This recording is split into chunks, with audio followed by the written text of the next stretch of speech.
All right. Perfect. I think the recording has started. All right. Welcome, everyone. Hello. Lovely to have you all here. I hope everyone is doing well. Good afternoon from London. I know some of you guys aren't in London, so if it's a different time zone, good morning, good evening, whatever that may be. Hello to everyone here who is live connecting, and also a hello to everyone who's looking at the recording on YouTube. My name is Cara. I am an organizational psychologist, and here at CiC, I am a consultant psychologist, so very much focusing on that topic around mental health and well-being within the workplace. I'm super excited about today's webinar. This month, the month of April, we're going to be talking about change and recognizing opportunities in change. I think change can be quite scary for some of us, right? Especially in today's kind of world where we don't really know what's going to happen next. Change can be slightly unsettling.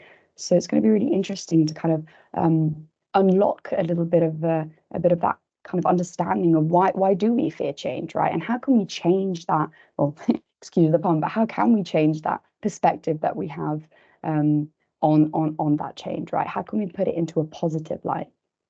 I will be having a couple of questions running throughout, so I'm really looking forward to hearing your thoughts and opinions on them. So please feel free to comment into the chat. You can either send a message directly in the chat or privately to me, whatever you feel most comfortable doing. And before we kick off, I kind of, doing my research around this webinar, I thought, what has changed in the past year, right? A lot has changed since yesterday, but what has changed in the past year? And it's interesting because I think, I can think about myself, but also in general, how much, the world has changed, has grown, has developed, and the things that we've faced, right, as individuals, but also as a society. We still have some of those trends that we saw last year around kind of mental health and well-being. Unfortunately, conflict is still an issue, burnout, stress, hybrid working, right? So a lot of us are still working from home, a lot of us in the office, a lot of us a little bit of both. And I think definitely some emerging conversations or at least discussions around psychological safety and how we can, how can we make sure that we feel safe at work, especially in times of change, right? So yeah, to kind of kick off, I'd love to hear your thoughts on why did you guys join today? What are your kind of the reasons for understanding more about the opportunities in change, and what are you most excited about exploring in today's sessions? If you want to just kind of pop that into the chat, I'd love to hear your thoughts.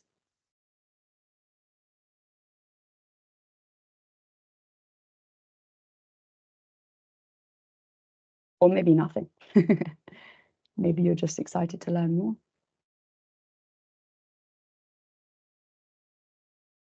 So huge change at work. Okay, so lots of changes in terms of organizationally. Big life changes, absolutely. I feel like home and life, definitely both things will be happening at once. Changes in trust, yeah. I think that sometimes can maybe go up and down, right? Depending on the situation at work or even at home and how we feel, right? If we're bringing baggage from home, how do we feel when we step into the workplace? Maybe our trust then increases or decreases because of that. Absolutely. How we can guide teams, yeah. So more so a kind of manager perspective of that. How can I support my employees in making sure that they also feel comfortable in that change? Fantastic. And we will definitely be touching upon a lot of these different points throughout. All right, so before we jump into change, just a brief overview of mental health. If I were to say the word or the term mental health, what kind of things comes up? What comes to mind when you hear this term?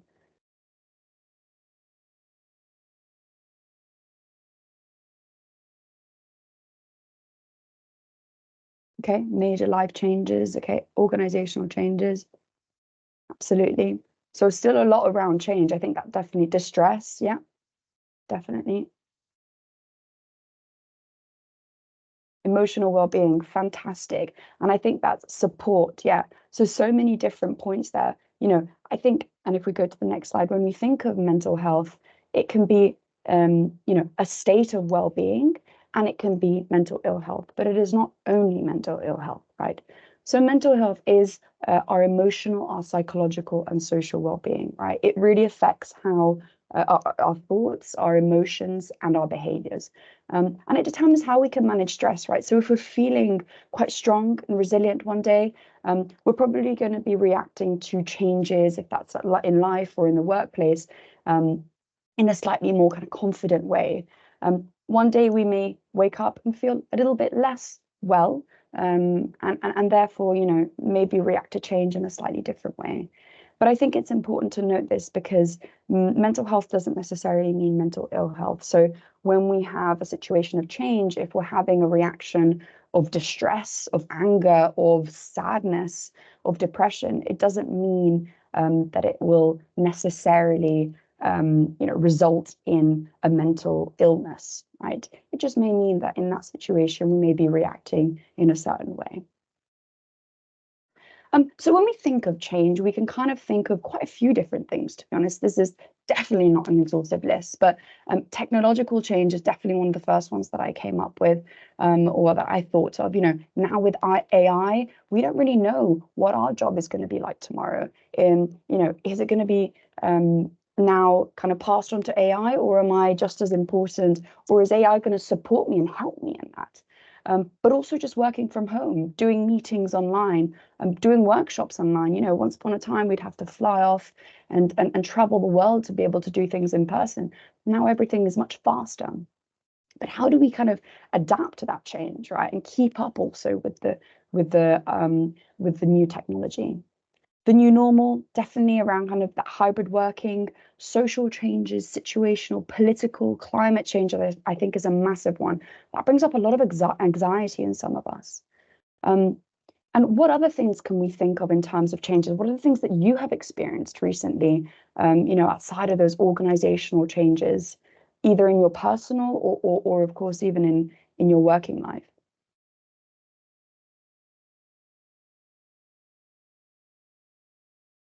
You'll be able, sorry, I just noticed you'll be able to see the recording after. So if you want to go back and take a look at the slides, you can just kind of skip through that. Bereavement, absolutely. That's a big one, right? And we will actually tap into that quite briefly later on. Graduation, yeah.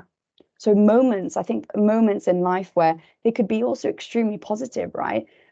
Sometimes, change doesn't have to be a negative thing. It can be a very, very positive thing. But then the reaction after that, where suddenly we're not living on that high anymore. How do we deal with that?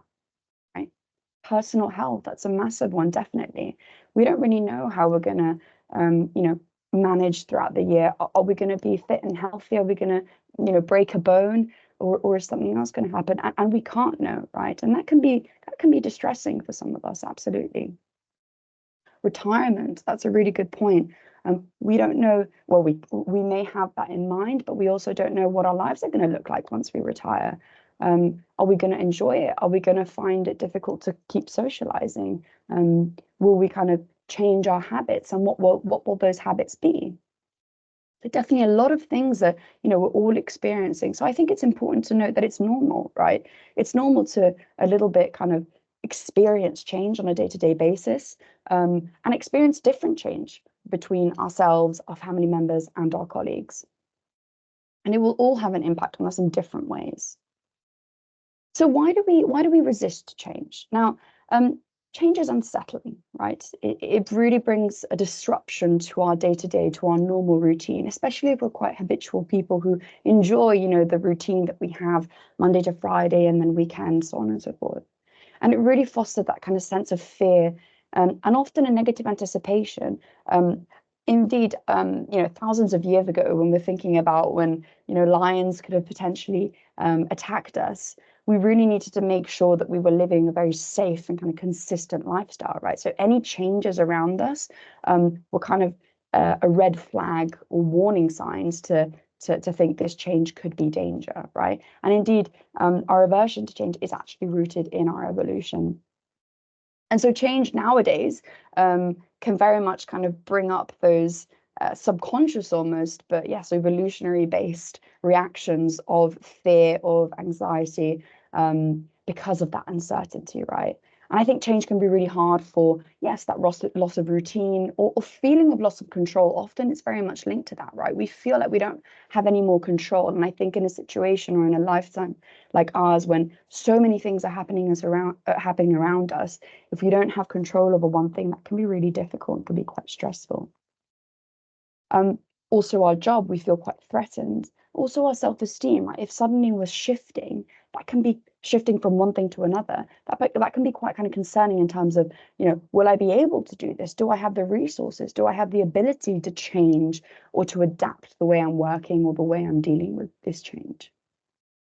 The unfamiliarity, absolutely, the kind of routine aspect of things. I think people, often, I can speak for myself at least, the unknown is the thing that scares me the most. It's not even the change in itself. I may even understand that change could bring, great things, but it's the fact that I don't know how I'm going to deal with that or how I'm going to manage it. Absolutely. So when we think of kind of the resources and change, I think that's a really important point to mention. So if the change occurs, we ask ourselves this question. We may ask this directly or even subconsciously. With the resources I have, can I face this change? Can I face this situation? The answer is yes, then we can embrace that change. And if the answer is no, we retreat or we may respond in kind of an angry, quite aggressive way, and we resist this change, right?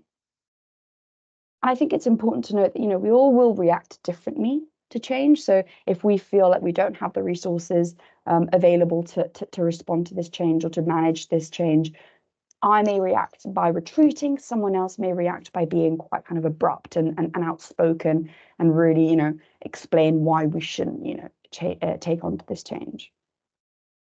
Some of the example resources that we may need to feel comfortable in managing change is money, time, so enough time to be able to learn and adapt. The support available around us, and that can be, our managers, a team, a healthy workplace, but even just our family members, right? Um, our own mental energy and availability. If we've got lots of things happening around us and we don't have kind of capacity at that moment in time, it can be really difficult to deal with that change. And also just our self-confidence. If one day we wake up and we're just not really feeling it that day, as I mentioned before, one day we wake up and our well-being may be slightly, impacted, and we feel like our self-esteem has been hindered in some way, then the way we respond to change and the way we manage change is going to look slightly different, right? Than if we wake up one morning and feeling very strong and powerful and competent. So what resources do you guys need to deal with change? What are the things that you can think of that you find is helpful in managing, however small or big those changes may be in your personal or professional life?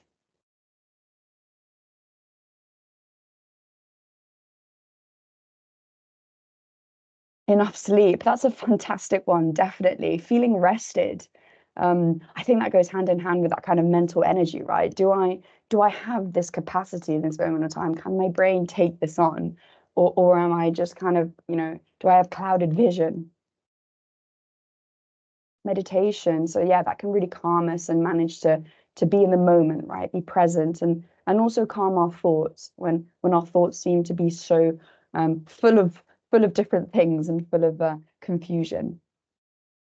Feeling heard and seen, I think that's a fantastic one. So almost getting that recognition or that feeling that someone is there, even if they're not necessarily having an impact or supporting us in any way, at least someone understands that it may be difficult to manage this change. Wisdom of friends, so knowledge. I think knowledge is a really important one, definitely. And understanding the expectations. Yeah, and that understanding point is really important. And we'll talk about that communication aspect, really delving deep into it's for me to be able to deal with change, I need to be able to understand what's, ahead of me. Absolutely. So here's just a brief example that I found whilst doing a bit of research, which I think would be is quite an interesting study. So this study in 2019 looked at how humans and primates respond to change. Now they were taught to complete a task and then were then rewarded with recognition for humans and a banana for primates. Both were then shown a shortcut that would help them reach their goal in a much shorter amount of time. And very interestingly enough, primates were significantly more likely to adopt that new and more efficient shortcut, so then could attain that goal much faster. And humans were actually very, very kind of resistant to this change. Almost a third of human participants still resisted and used the old approach, even if they knew it would get them to the goal much faster. So I think this is a really interesting study that shows, we are very much averse to change, and we don't like the idea of change. We feel very uncomfortable, and it feels unfamiliar, regardless of how efficient that may be, right? And it takes a significant amount of time for us to actually shift our behaviors. Indeed, long-term change takes often, 2 to 3 months to really fully implement into a new habit. And I think that's quite an interesting point to make.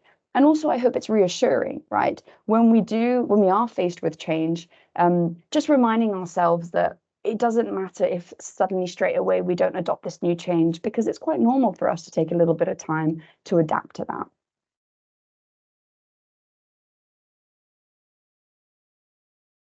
Has anyone seen this curve before, this change curve, in any form of kind of situation? Yeah, okay, a couple of yeses.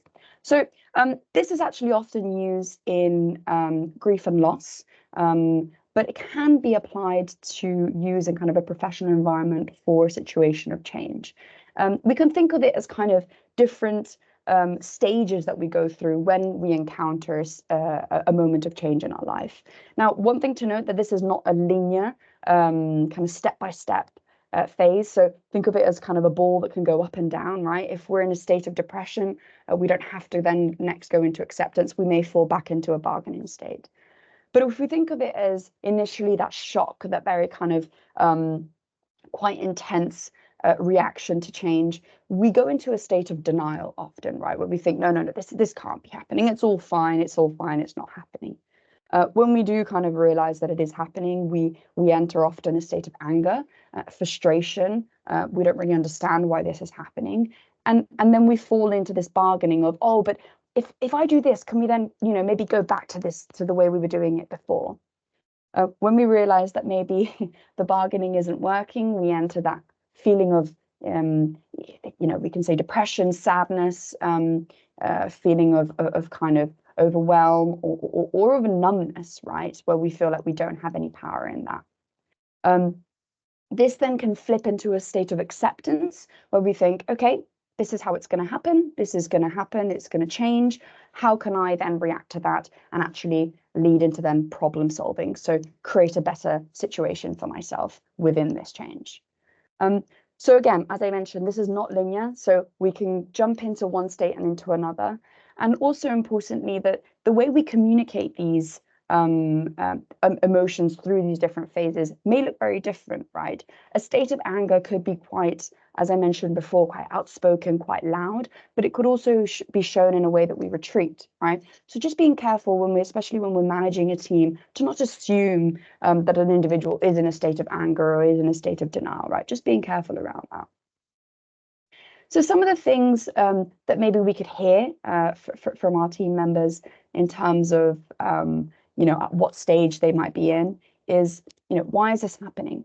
Who is this to blame? And if you guys want to throw into the chat what stage you think this this kind of quote or this phrase might be at, then please feel free to do so if you can do it in time before I click next. But yeah, so why is this happening? Who is this to blame? Anger, absolutely, super correct. Next, we've got, what do I need to do to make things easier for me? What do I need to change? Do we think that, what kind of stage do we think we're at there? Problem solving, absolutely, smashing it. I'm at peace with what's happened. Acceptance, absolutely. I just don't care. I'm too sad to do anything. I don't care anymore. Yeah, denial, depression, absolutely. So both could kind of fit into this, definitely. In this case, depression. This can't be happening to me. Denial, so not really accepting it, and then make this not happen. And in return, I will and that's that kind of bargaining phase, right? So if we hear some of these things from our teammates or from our family members, just being conscious that it's completely normal, right? Or even just within ourselves, right? And in the way we're kind of talking to ourselves internally. And just thinking, yeah, right now I'm really angry. I'm not managing right now because I can't accept this change. And just knowing that it's completely normal to sit in that moment. And maybe tomorrow we may wake up and feel slightly different about it. And maybe soon enough we'll fall into that kind of acceptance and problem solving stage. So just again, that note of emotions again may be communicated in different ways. So just being aware of that when we're speaking to individuals around us, right? Not really jumping to conclusion. So some of the potential default reactions we may have, they can look very different. And I think it really is about how it impacts our emotions, our values, and our principles. We can feel threatened, as I said before, and we can have that feeling of wanting to push back. Again, default reactions will very much look different for everyone, and sometimes it will be unclear. So I think it's important in these situations when either an individual or ourselves are retreating or we're acting out or lashing out, we can kind of focus on these different stages. So the first is P, pause. So just pause for a second, take 2 deep breaths, try to not say anything or react, and just let that moment sink in and pass. Next is L, listen. Listen to your body, listen to yourselves, to your heart racing, or are you calm? Are you collected? Are you having difficulty catching your breath? Or are you potentially kind of feeling these sensations of anger or kind of loss of control? Or are you feeling a little bit teary? Just listen to yourselves. Next is assess the situation. So assess it from different perspectives. Can we think of how someone else may visualize this moment? And helping ourselves to kind of get out of that space can often be helpful for us to not fall into that kind of dark space of negativity, right? And this is easier said than done, right? It will take a little bit of practice, but if you can try and step out of that and just assess the different situations, it can hopefully create a more positive outlook on that change. And next is N, need. What do I need right now? Is it just a glass of water? Is it a walk around the block? Is it just to chat things through with my manager or with a friend or with a colleague to just feel a little bit better about this change that I'm being confronted with? And I think that really helps us, following this kind of planned structure. It really helps us just become aware of our own emotions and how we're reacting to what has just been said to us, right? Especially when we're in a state where we maybe can't feel, where we feel like we can't really think super straight. And slowly we'll hopefully be able to embrace that change and actually reflect upon it in a positive way. So removing those blockers is important, but we have to do that in kind of a step-by-step, baby steps, right? One by one. So following this kind of plan, 1, 2, 3, 4 step can really help in then reflecting and learning from that change rather than reacting to it in a negative way. So if we go back to that change curve and think of it from a manager perspective, it's really important to think, okay, so if I know that my team or someone within my team is going through one of these phases, how do I support them? And we can kind of block this off into 3 different stages. Now, the first is around clarity.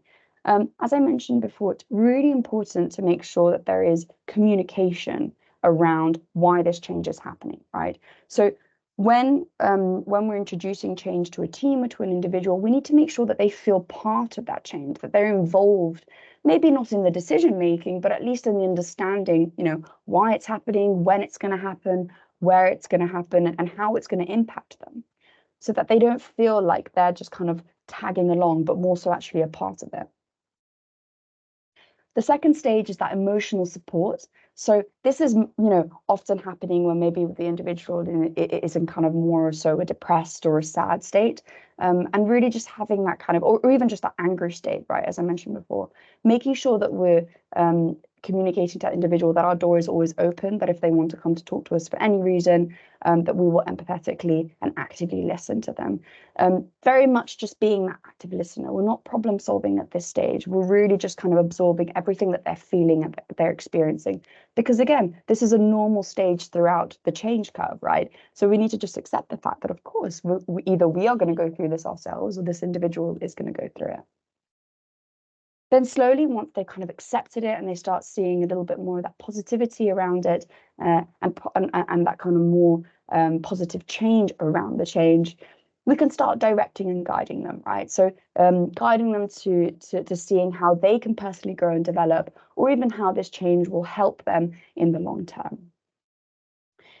Also important at this stage is to guide and develop them and direct them to avoid falling back to old habits, right? You know, as I mentioned before, the ball can always go back into the stages of before. So if we support and kind of push them towards that problem solving stage, that will help them actually embrace that change.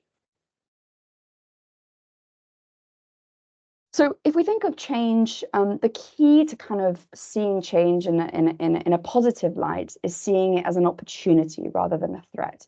Now, this is, you know, easier said than done, but we can do this in a couple of different ways.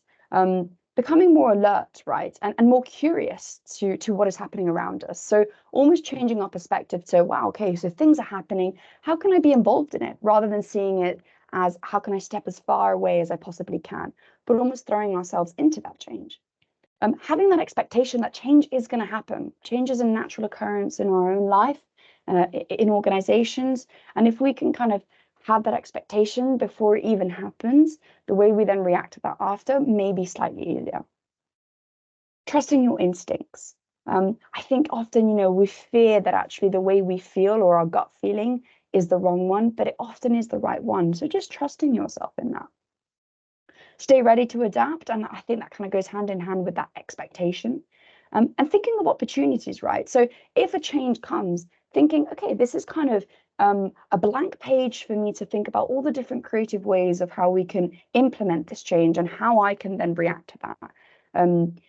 And of course, it can be quite difficult, especially when we do have that blank slate and think, okay, how can I make this positive? But if we see it almost as a challenge or as a kind of opportunity, even a little bit of fun in some instances, that can hopefully create a more positive experience for us. Developing new ideas and approaches, and we can do this in a tech-free environment. So, you know, throwing everyone in a space that can be online on a Teams call, or even just getting the team into a meeting room and just saying, right, guys, so this is going to happen. What do you think we should do? What do you guys think? Let's bounce off some ideas. Let's kind of ping pong some of those ideas. And then building that resilience, and we'll talk a little bit about resilience now. But if I kind of were to ask you, do you guys struggle with being proactive to change? And if so, what is the reason behind that? Why do you struggle around being proactive? What kind of things can you guys think of with that proactivity versus reactivity to change? Depends on the impact of the change and probably the change in itself, absolutely. That feeling of the overwhelm and the unknown. So again, that unknown, I think that's such a big component. The overload. So not really knowing how I'm going to manage all of these different, if that's kind of tasks that are placed upon me or other things. Lack of control. Keeping the motivation going. Absolutely. Yeah. Feeling of anxiety. Yeah. You know, if we're feeling anxious, if we're feeling worried, that can be really difficult for us to get out of that state and see change as a positive thing, right? Yeah, and also not feeling evolved. Absolutely. I think that's a really important point. If we feel like we are part of it, it's going to seem like something that we actually have in some ways control over, right? It may not be a direct control, but at least we have a voice. And that can change the way we actually feel about that change occurring. Absolutely. So what is really resilience? Briefly mentioned it, but when I say the term resilience, what kind of things come up?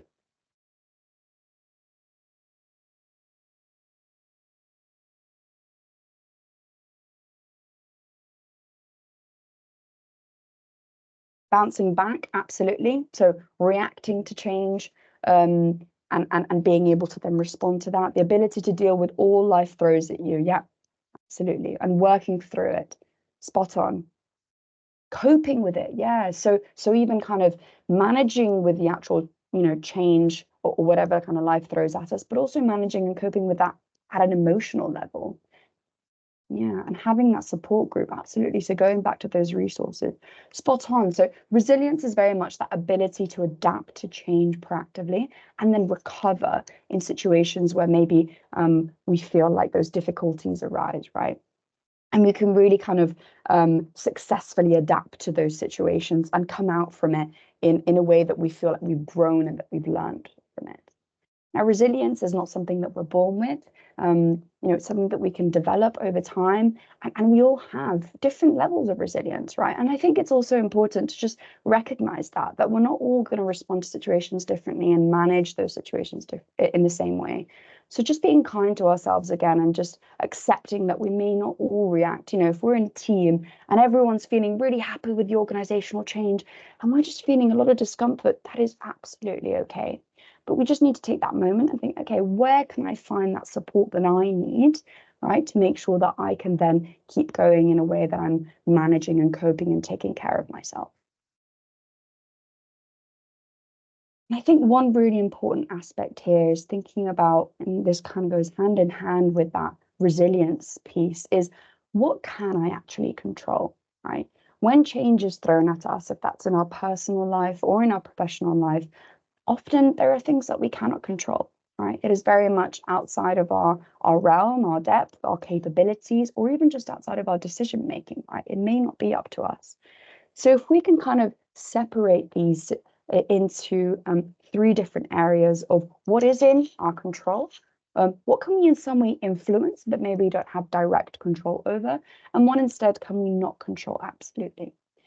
And if we focus on what we can control versus on what we cannot, our overall state of kind of confidence and feeling of well-being and participation within the change is going to be on a much more kind of positive light compared to us feeling overwhelmed and that worry and that anxiety that we were talking about before. We're less likely to also be triggered, right? And to have that angry reaction or that depressed reaction. We may kind of respond to that in a more proactive way. And again, if you find yourself falling into that anger state or into that, sad state or bargaining, whatever stage that may be, that is absolutely fine. When we are faced with change, we need to be kind to ourselves and we need to make sure that we're, not blaming ourselves for thinking or feeling a certain way. So how can we embrace change? Now, we've briefly mentioned a couple of things throughout, but I think the most important thing is definitely that involvement and understanding, right? And that's both in a proactive way, so us really jumping into that space and engaging with the change rather than pushing it away. But also if we are managers or if we're people leaders, we need to make sure that we're involving and communicating effectively, right? If we're making sure that we are allowing other individuals to have a voice within that change, that's going to, these individuals are going to respond in a much more positive light compared to if we were just throwing all these things at them. So just being conscious when we are faced with change, how can we make sure that everyone is part of that rather than us just controlling the space or controlling the change? Change is continuous and not one moment. So what I mean by this is that if we perceive change to be this kind of one big moment, almost like in the graph that I showed before of that shock moment, right? It can seem much bigger than it actually may be, right?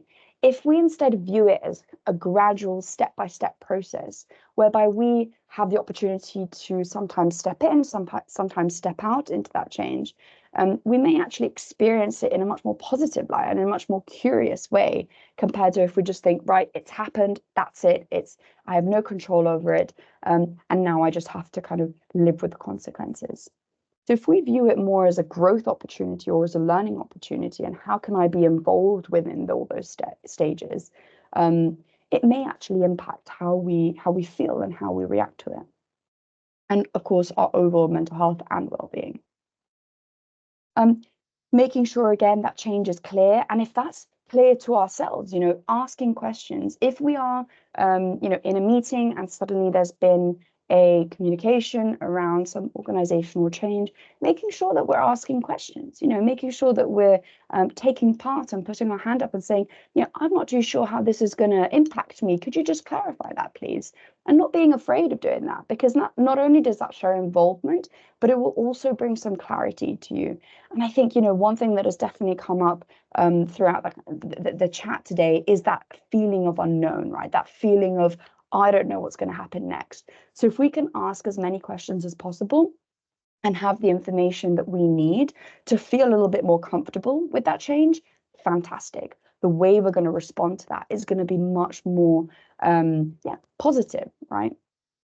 And I think also that kind of confusion around, oh, we're just changing for change's sake, right? We're just doing it because it's time to change. That can kind of be slightly frustrating for us, right? And so making sure that we understand also why things have happened can boost motivation and enthusiasm, right? Especially if we feel like we're part of it. Seeing change as a learning experience. So again, this can be it can be easier said than done. But if we see it rather than a failure, especially if we're kind of the way we've reacted initially is a little bit more negative compared to positive. But if we can change that state and see it as something that we can grow and learn from, we'll embrace that change and actually experience it as, okay, that's it. I don't have the resources. I don't have the capability around this. I don't have the self-confidence. Really just trying to almost have that positive inner speech in a talk to then be able to react to that change in a more positive light. And I think last but not least is that maintaining your core values. When everything around us feels like it is changing, the one thing that we can go back onto and kind of fall back onto are our values and our principles. These tend to be quite stable throughout our lifetime.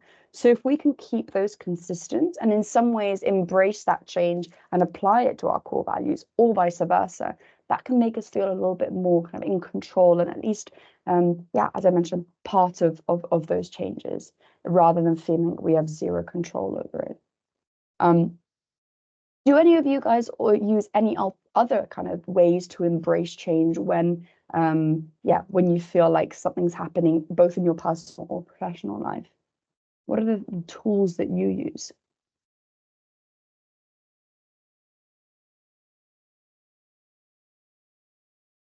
Journaling, absolutely. I think that's a fantastic point. Being able to just write down my thoughts, my feelings, and just explaining things more even to ourselves. Nature and walking around, definitely. So that self-care, that movement aspect. And I think walking is really important also to just remove ourselves from a space. If something has happened in a certain space, if we can detach ourselves from that, that can be really helpful. Reaching out to others who have experienced same things, so kind of ping-ponging those ideas and just sitting in that space and saying, God, this is really difficult. I'm really struggling with that, and having someone else saying, as did I understand, absolutely. And it's normal to feel like that. Problem solving, definitely. So kind of going into more of that, okay, this has happened, what can I do next? What are steps A, B, C, and D for me to feel a little bit better around this? And getting that support and different perspectives. So like almost a third party, someone who hasn't experienced this. What do you think? How do you view this? Because I feel like I've been thrown into this and I'm only viewing it in a negative way, but how do you view that? And getting their thoughts on it. Not hiding from myself. I think that's a really good point. So that, admitting to myself, okay, this is how I'm feeling, this is how I'm responding to it. But what can I do next around, and maybe making myself feel a little bit better and actually proactively engage with this change. A personal plan, love that actually. And just sitting down for a second and just thinking, right, okay, what is the way I want to react to this, and what do I need to be able to respond to this effectively? If change isn't what I want, thinking what I would care in a week or in a year. So kind of thinking, okay, so if right now it seems very big, how am I going to experience this in a week or in a year? How am I going to view it then? Because I think often, our emotions can kind of build up in those situations. Definitely. So quite a few different examples there. And I hope, I hope you have a few different tools that you can use it. And if you haven't, try to give these a little bit of a go in the next couple of days, the next couple of weeks. When you do find yourself in a situation of, okay, so, suddenly I've been thrown into a situation where things are changing. Let me just pause for a second. Let me just think about, what do I need? What are the steps that I can take to embrace this change? Facing worst case scenarios. I love that. Yeah. Sometimes that can be really helpful, just thinking, but realistically, what is the worst case scenario in this situation? And sometimes it may not be as big as we had imagined it. And I think that's bringing back that unknown aspect, right? If we can make that unknown smaller and smaller and smaller, that can really help alleviate a little bit of that stress and that pressure and that fear that we have. Absolutely. All right. Well, any questions before we wrap up? Got a couple more minutes, so I'd love to hear from you guys if you've got any more questions.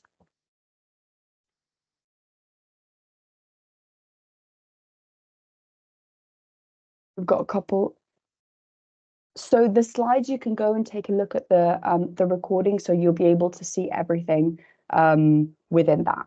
You can also kind of skip to the different sections. That will be helpful. But if there aren't any other questions, thank you everyone for connecting today. It was an absolute pleasure to e-meet you all. I hope today was helpful. You can again, take a look at the recording on the YouTube channel, CiC Wellbeing. And if you have a spare 2 minutes, please feel free to just fill in the session questionnaire. It'd be super helpful, just so we can keep improving all of these webinars. But if not, thank you so much, guys, and have a lovely rest of your day. And yeah, thank you. Thank you, everyone.